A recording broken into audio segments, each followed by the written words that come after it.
still at the VA, at the DOD. There's still a huge stigma involved. And a lot of folks are just afraid to get care. And we need the president to take this issue head on. Last month, we lost 28 active duty soldiers to suicide. That was twice the month prior, and it's more than we're losing in combat. So we've got to step up and understand war doesn't end when you pull the plug overseas. But it's still a huge human cost, and we've got to step up and address those needs in a big way. Not just government. Private companies have to get involved, nonprofits have to get involved, and the American public, for once, has to get involved. Because they haven't said,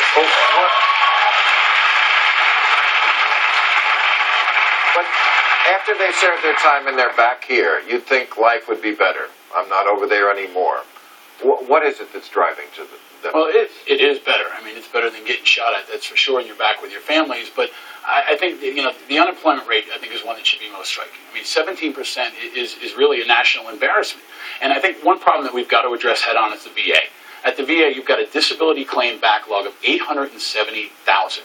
Okay, there was a blockbuster IG report that hit Washington this week where the IG investigated the VA and found out that some vets are waiting 50 days for a mental health appointment. If you're in Spokane, Washington, 80 days is what you're going to wait. That's unacceptable. If you walk in and you say, I'm going to get care, and you have that courage, and you step forward, and then you've got to wait 80 days, that's unacceptable. So we need the president to take action. Why doesn't a country that pretends to love the troops so much, why doesn't it hire them more? I mean, I would think that would be the first thing. It would be good for the businesses, too. I would certainly rather hire a veteran than, some tattooed loser with a bolt through his eyebrow who can't even get my order at Starbucks right. I can hook you up. I got a lot of guys. Yeah, no, I've met them. I meet them all the time. I think all of this comes from a really simple place. There's never been such a disconnect between the military and the American people. We are the less than 1%. We're the 0.5% of the American public. And that lack of understanding, that lack of personal connection, that lack of social backstop is really unprecedented. We've never had anything like this in our democracy. It's really challenging us in every way. This is why I thought when there was a controversy a couple of weeks ago about pictures that the LA Times showed of troops holding up dismembered body parts of a suicide bomber who tried to blow these guys up. Right. And then they were given the job of having to clean up the guy who tried to kill them. Right. I mean, I know being a mom is the hardest job in America, but this comes close. Yeah, it does. But there are a lot who are doing both. There are a lot who are doing both. There are 15% of the folks who are deployed are women. We've got women who are over there who are moms and Right. I mean, that's another thing.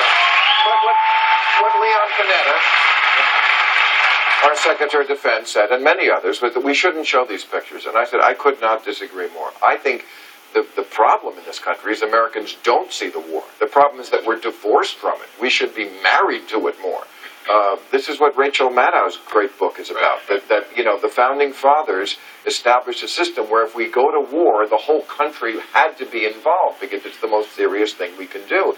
And now we're at a place where, as you say, 99% of the people don't have to look at it at all. Yeah, no, we're very insulated. I mean, if you think back to Vietnam or World War II, there was someone in your family, someone at your job, someone in your classroom who was impacted. There was a personal connection, and that's lacking now. And I think, it's easy to change the channel and tune it out. I mean, there are plenty of folks who thought Iraq was over before it was over. There are plenty of folks who think Afghanistan's over now. I mean, we've still got no real connection to that war. And the president has to stand up now and ask the folks to get involved. Ask Americans to get. It's kind of like what Bush blew after 9/11.